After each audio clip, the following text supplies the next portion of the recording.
kindness.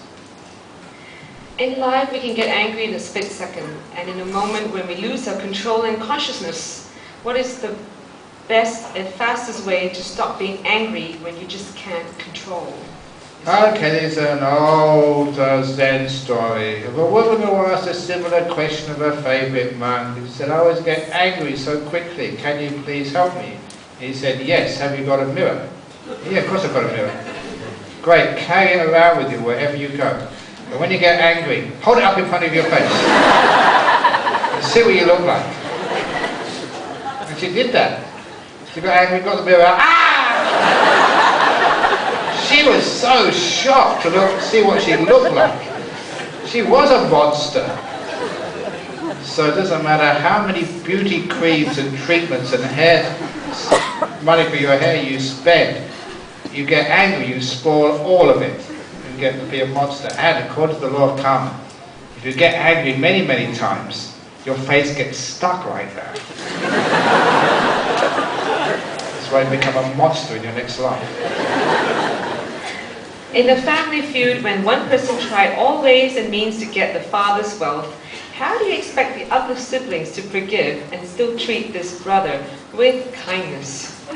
Come on, I mean, all the wealth which you get from your father, money is not the wealth you get from your parents. No, it is the teachings, the example, the kindness and the care. That's what you inherit from your parents. Look, I didn't inherit any money from my father, but I inherited so much compassion and so much wisdom, so many good examples.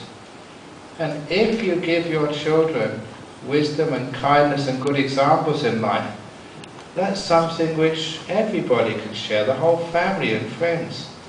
So don't think inheritance is just the money which you get when your parents die, because that doesn't last very long anyway.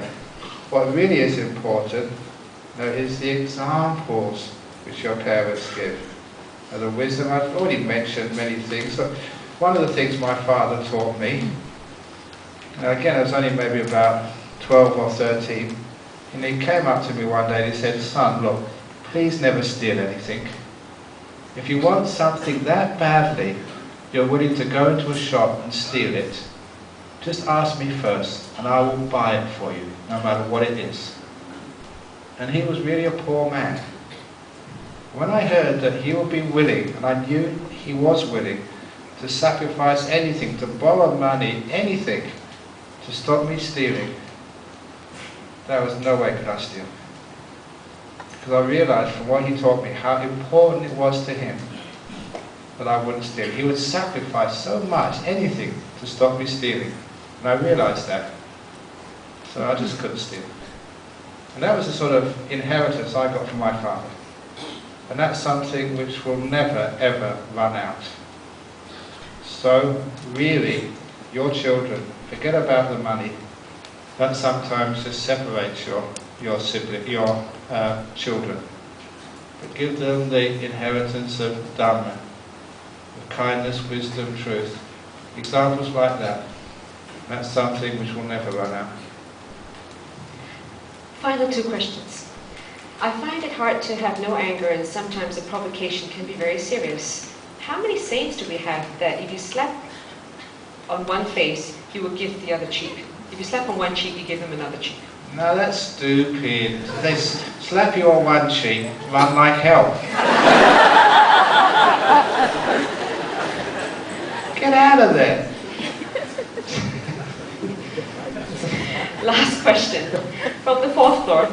You mentioned in your book about a French philosopher who was quoted, "I think, therefore I am." Then you went on to say that he obviously wasn't a Buddhist. What did you mean by that?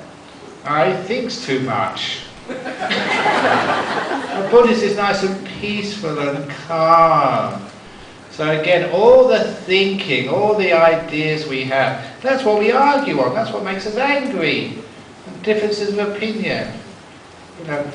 Okay, which is the best English EPL soccer team? You can argue on that, can't you? Which is the best country, Malaysia or Singapore? Singapore. And you go over the straits there and see, or over the causeway and see what they say. See, you're only thinking about this, isn't it? Now, both are wrong. Singapore and Malaysia. Obviously, Australia's the best. So, but these are just, no, that's only a joke.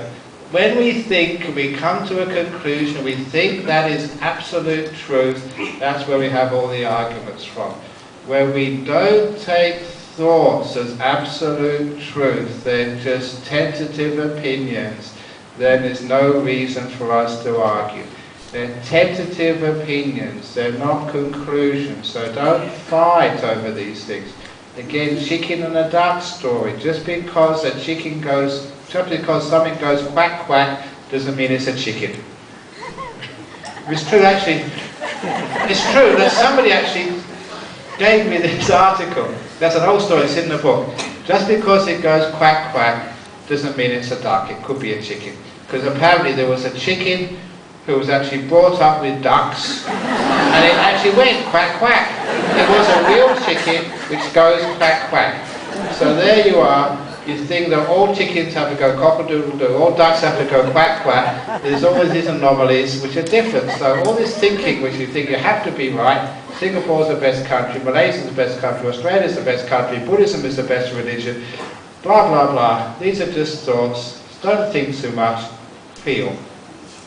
And if you feel that it's not right to get angry. Why am I getting angry? The people I love and care for. Why am I getting angry? The people who just live just on the other side of a small body of water, who've got 2 ears and those eyes just like us. What's the difference? Why do we get angry?